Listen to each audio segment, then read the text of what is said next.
Hello everyone, I hope you all are fine.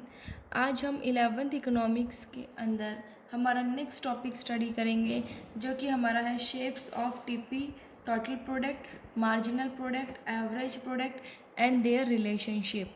ठीक है, इसको हम टेबल और डायग्राम की हेल्प से स्टडी करेंगे। यहाँ पर हमारे पास लैंड दी हुई है, जो कि फिक्स फैक्टर है, जो कि फिक्स रहता है, उसमें कोई चेंज नहीं आता। यहाँ पर हमारा वेरिएबल फैक्टर है जो कि लेबर है। यहाँ पर ये हमारा मार्जिनल प्रोडक्ट है। यहाँ पर ये टोटल प्रोडक्ट कैसे निकालते हैं? मार्जिनल प्रोडक्ट का जोड़ क्या होता है? Total product. और एमपी क्या होता है? टीपीएन-वन। और एपी क्या होता है? एवरेज प्रोडक्ट, जब हम टोटल प्रोडक्ट को लेबर से डिवाइड कर देते हैं। ये हमारे पास यूनिट्स ऑफ वेरिएबल फैक्टर।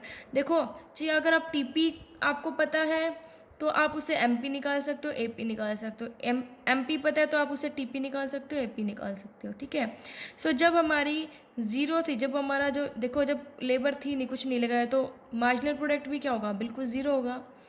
जब हमने एक वेरिएबल फैक्टर यूज़ किया तो हमारा जो मार्जिनल प्रोडक्ट है वो कितना है? 6। दूसरे ने कितना गया? ठीक है, मार्जिनल प्रोडक्ट है ये भाई, दूसरे ने कितना किया? 14 का।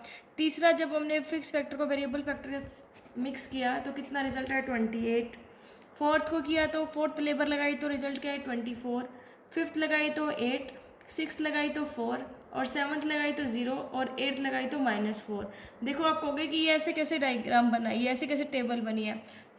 हमें पता है कि मार्जिनल प्रोडक्ट पहले क्या होता है? बढ़ता है, ठीक है, फिर घटता है, फिर जीरो जाता है और फिर माइनस में जाता है। तो उसी के बेसिस पर ये हमने डाटा जो है वो लिया है। अब मार्जिनल प्रोडक्ट आपके पास है तो टोटल प्रोडक्ट, ठीक है, टोटल प्रोडक्ट कैसे निकालते हैं? मार्जिनल प्रोडक्ट का जोड़ होता है भाई। फर्स्ट पे 6 + 0 क्या होगा? 6। सेकंड पे 14 + 6 20, मतलब दोनों ने मिलकर कितना काम किया? 20 ने। अब तीनों ने मिलकर कितना काम किया भाई?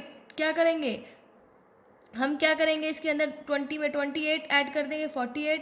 चारों ने कितना? तीनों ने तो इतना किया था, फोर्थ ने इतना किया है, तो चारों ने मिलकर कितना किया? 72। पांचों ने मिलकर 72 + 8 80। सिक्स ने 80 + 4 84। सेवन्थ ने 84 + 0 84। 84 - 4 80। ये हमने पढ़ा था कि मार्जिनल प्रोडक्ट पहले इंक्रीजिंग होता है, फिर डिक्रीज होता है, फिर जीरो, फिर नेगेटिव। देखो यहाँ पर हमारा टोटल प्रोडक्ट जो है पहले क्या हो रहा है? इंक्रीजिंग रेट से बढ़ रहा है ना, ये बढ़ रहा है तो इंक्रीजिंग रेट से, ठीक है। उसके बाद देखो हमारा जो मार्जिनल टोटल प्रोडक्ट जो है ये हमारा बढ़ रहा है, पहले कौन से इंक्रीजिंग रेट से। उसके बाद देखो 48 से 72 हुआ, 72 से 80, तो बढ़ तो रहा है लेकिन देखो डिक्रीजिंग, ये कम होने लग गया मार्जिनल प्रोडक्ट डिक्रीजिंग रेट से। उसके बाद टोटल, जब मार्जिनल प्रोडक्ट जीरो होता है तो टोटल प्रोडक्ट अपने मैक्सिमम पॉइंट पर होता है। मार्जिनल प्रोडक्ट नेगेटिव होता है तो टोटल प्रोडक्ट घटना स्टार्ट कर देता है। इसी के बेसिस पर ये टेबल है। एवरेज प्रोडक्ट कैसे कैलकुलेट करते हैं? Total product divided by labour. Total product यहाँ पर हमारे पास 0 है, अपन में लेबर 1, ठीक है, तो नहीं, ठीक है। उसके बाद देखिए टोटल प्रोडक्ट कितना? देखो 6, 6/1 6 भाई, 0/0 बिल्कुल ज़ीरो ही हो गया। 20/2 10, 48 divided by 3 16, 72 divided by 4 18, 80 divided by 5 16, 84 divided by 6 14, 84 divided by 7 12, 80 divided by 8 10। ये देखो, हमारे पास लैंड था, लेबर लगा के हमारे पास एक डाटा था, उससे हमने दोनों निकाले। देखिए, ऐसे ही आप क्या कर सकते हैं, अगर आपके पास टीपी है तो उससे एमपी कैलकुलेट कर सकते हैं। एमपी को कैलकुलेट करने का क्या फॉर्मूला होता है? TPN-1, ठीक है। देखिए, टीपी आपके पास दिया हुआ है, एमपी आपको कैलकुलेट करना है। अब इससे पीछे तो कुछ नहीं है क्योंकि ज़ीरो ही है। अगर इस टर्म के लिए एमपी निकाला तो nth टर्म क्या है? 6, n-1 पीछे वाली, 6 - 0 6 हो जाएगी। 20 - 16 14, 48 - 20 28, 72 - 48 24, 80 - 72 8, 84 - 84, 84 - 84 0, 80 - 84 -4। ऐसे आप देखो टीपी से एमपी भी कैलकुलेट कर सकते हो। अब हम इस टेबल की हेल्प से टोटल प्रोडक्ट, मार्जिनल प्रोडक्ट और एवरेज प्रोडक्ट को कैलकुलेट करेंगे। देखो एक्स एक्सिस पर हमने लिया units of variable factor, Y axis पर हमने लिया टोटल प्रोडक्ट। देखो एक्स एक्सिस पर हमारा क्या हो गया, यूनिट्स ऑफ वेरिएबल फैक्टर, ठीक है, और वाई एक्सिस पर हमारे पास क्या है, टोटल प्रोडक्ट। सो देखिए यहाँ पर हमारे पास हम इसे कैसे कैलकुलेट करेंगे। टोटल प्रोडक्ट हमें लास्ट कितना है हमारा 84, ठीक है।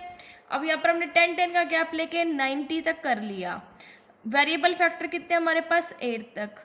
सो देखिए 0 के ऊपर टोटल प्रोडक्ट कितना है 0, 0 के ऊपर 0, 1 के ऊपर कितना है 6, 2 के ऊपर कितना है 20, 3 के ऊपर कितना है हमारा 48, 4 के ऊपर कितना है 72, 5 के ऊपर कितना है 80, ठीक है, 6 के ऊपर कितना है 84, 7th यूनिट के ऊपर कितना है 84, 8 पर कितना है 80।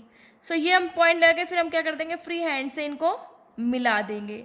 ये बन गया हमारा टोटल प्रोडक्ट। अब आ जाइए इधर, इस पे हम मार्जिनल प्रोडक्ट और एवरेज प्रोडक्ट को कैलकुलेट करेंगे। एक्स एक्सिस पर हमने वही यूनिट्स ऑफ वेरिएबल फैक्टर लिया, वाई एक्सिस पर हमने एपी और एमपी लिया।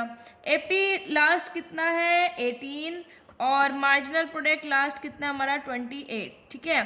सो हमने इसको क्या किया, यहाँ तक ले लिया 50 तक, 10-10 का गैप, और एक्स एक्सिस पर हमने यूनिट्स ऑफ वेरिएबल फैक्टर ले ली। तो देखिए पहले हम एपी को कैलकुलेट कर लेते हैं ना। एपी देखो 0 पे तो 0 ही होगा, 1 के ऊपर कितना है 6, 2 के ऊपर 10, 3 के ऊपर 16, 4th के ऊपर 18, 5th के ऊपर 16, 7th के ऊपर 14, ठीक है, और सॉरी 6th के ऊपर कितना है 14, 7th के ऊपर 12 और 8th के ऊपर 10। ये हम मार्क लगा के फिर हम इसको ज्वाइन कर देंगे, एवरेज प्रोडक्ट बन जाएगा। Then marginal product, marginal product हमारे पास ये दिया हुआ है, 0 के ऊपर कितना है ये 0, 1 के ऊपर कितना है 6, 2 के ऊपर कितना है हमारा ये 14, 3 के ऊपर है 28, 4th के ऊपर है 24, 5th के ऊपर है 8, 6th के ऊपर है 4, 7th के ऊपर हो गया 0, 8th के ऊपर हो गया -4। माइनस में तो इधर नीचे की तरफ लेके जाएंगे, ठीक है, माइनस में है ना, तो इधर नीचे की तरफ हम इसे लेकर जाएंगे, ये हमारा हो जाएगा -4।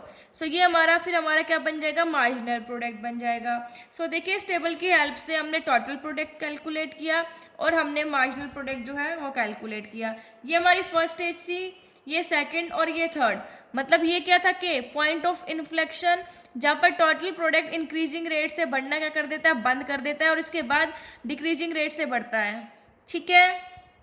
उसके बाद हमने देखा था कि जब मार्जिनल प्रोडक्ट 0 होता है तो टोटल प्रोडक्ट अपने मैक्सिमम पर होता है। हम इसका रिलेशनशिप स्टडी करेंगे अब, ठीक है। सो देखिए क्या है, रिलेशनशिप पढ़ेंगे टोटल प्रोडक्ट और मार्जिनल प्रोडक्ट का। ये कहता है जब तक एमपी बढ़ता है तब तक टोटल प्रोडक्ट इंक्रीजिंग रेट से बढ़ता है। बिल्कुल फिगर के अंदर एमपी कहाँ तक बढ़ रहा है, 3 यूनिट्स ऑफ लेबर, ठीक है। देखो 3 यूनिट्स तक, जब हमने 3 यूनिट्स लगाई लेबर तक, तो हमारा मार्जिनल प्रोडक्ट क्या हो रहा है, देखो यहाँ पे बढ़ रहा है, ठीक है। जिससे कि टोटल प्रोडक्ट भी इंक्रीजिंग रेट से बढ़ रहा है, मतलब ओ से क्या के तक जो ये स्टेज है, यहाँ पर हमारा क्या है, मार्जिनल प्रोडक्ट देखो बढ़ रहा है, 3rd यूनिट तक बढ़ रहा है ना, 6, 14, 28, उसके बाद तो घटना स्टार्ट हो गया। यहाँ तक हमारा टोटल प्रोडक्ट भी इंक्रीजिंग रेट से बढ़ रहा है, ठीक है। फर्स्ट समझ में आया। सेकंड है, जब एमपी घटना स्टार्ट कर देता है तो टीपी डिमिनिशिंग रेट से बढ़ता है। भाई एमपी ने 3rd यूनिट्स यहाँ से घटना स्टार्ट कर दिया, ठीक है, 4th 5th यहाँ से 6th 7th तक घट रहा है, तो यहाँ तक जो टोटल प्रोडक्ट है वो बढ़ रहा है लेकिन डिमिनिशिंग रेट से, ठीक है। और ये हमें किस में पता चल रहा है, देखो किसके अंदर, के से आर, देखो के से लेकर आर में टोटल प्रोडक्ट बढ़ रहा है, देखो ये बढ़ रहा है लेकिन कौन से रेट से, डिमिनिशिंग रेट से बढ़ रहा है, ठीक है। नेक्स्ट है when MP is 0 TP maximum, जब मार्जिनल प्रोडक्ट 0 होता है तो टोटल प्रोडक्ट क्या होता है, मैक्सिमम पर। बिल्कुल जब मार्जिनल प्रोडक्ट 0 है तो टोटल प्रोडक्ट अपने मैक्सिमम पॉइंट पर है। देखो जब मार्जिनल प्रोडक्ट 0 है तो टोटल प्रोडक्ट 84 अपने मैक्सिमम पॉइंट के ऊपर है। थर्ड आ गया समझ में। फोर्थ है जब एमपी नेगेटिव होता है तो टोटल प्रोडक्ट घटना स्टार्ट कर देता है। देखो जब एमपी नेगेटिव, सातवीं जो यूनिट के बाद मार्जिनल प्रोडक्ट नेगेटिव हो जाता है तो टोटल प्रोडक्ट भी घटना स्टार्ट कर देता है। देखिए इसके बाद सेवंथ के बाद हमारा जो मार्जिनल प्रोडक्ट है वो क्या नेगेटिव हो गया, तो टोटल प्रोडक्ट ने भी देखो यहाँ से क्या कर दिया, घटना स्टार्ट कर दिया। सो ये तो था रिलेशन बिटवीन टीपी और एमपी।